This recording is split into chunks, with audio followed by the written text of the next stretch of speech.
All right, hello and welcome back to episode 4 of our Riverbend Spring series. This one we are just going to basically prep the fields for our cotton harvest. So we had fields 58 and 59 that you saw there, or 59 and 60. So we had fields 59 and 60 there. And we're actually going to combine those two and make one big cotton field. So that's going to be our cotton area where it'll eventually feed our spinnery and then our tailor shop once we get that in too. But you can kind of see we're just going to take our case, just leads to case tractor and the horse cultivator. So we're going to use those to actually get the field ready. I don't really like any of the plows. So normally I would plow, but I don't really like the ones that are in the game right now. So I just have a mod that allows cultivators to create new fields. So we're going to do that instead. So we'll get it to the field. So yeah, this one's going to be all about kind of just the prep of this field. So we'll start by cultivating it, getting it combined into one big field, and then we're actually going to get all of the rocks out of the field once we have them combined. So we'll dig up some when we cultivate here. So we'll get the rocks out. We're actually going to build a debris crusher in our current little farm there, just so that we can actually make use of those rocks that we dig up. So we'll get that done, and then rock harvesting, then we'll actually seed the fields. So we're going to seed the cotton and then actually seed some sorghum in the field 61 right next to all of our farms. So that is the plan for this episode. So let's get started.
All right, so now that we have all of the rocks taken out, we are going to plant the seeds. So in this one, we are going to get the New Holland tractor. So we'll just lease that one.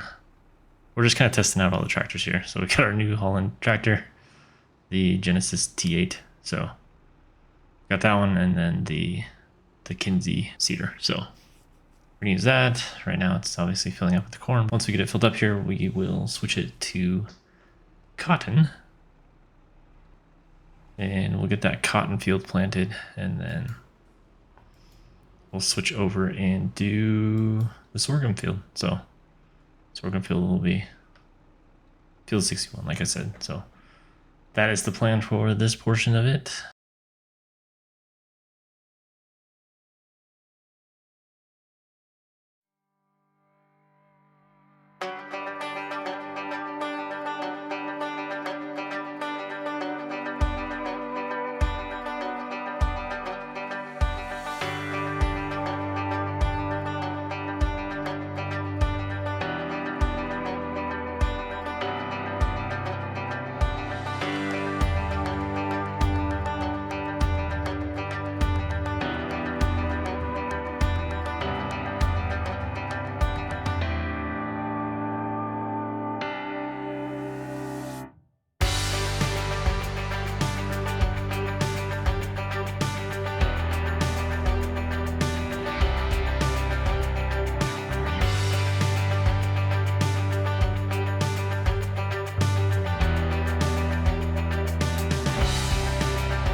All right, so now that we have all of our fields seeded, that's all we need to do for this episode. So the next episode will actually be focused on our sugarcane. So we'll seed the sugarcane and then we'll come back and actually fertilize everything. So that'll be episode 5 when the time comes. But yeah, we got our fields ready for the cotton and the sorghum as well. So that was the goal. So that's all for this episode. Thanks for following along, and we'll see you in episode 5.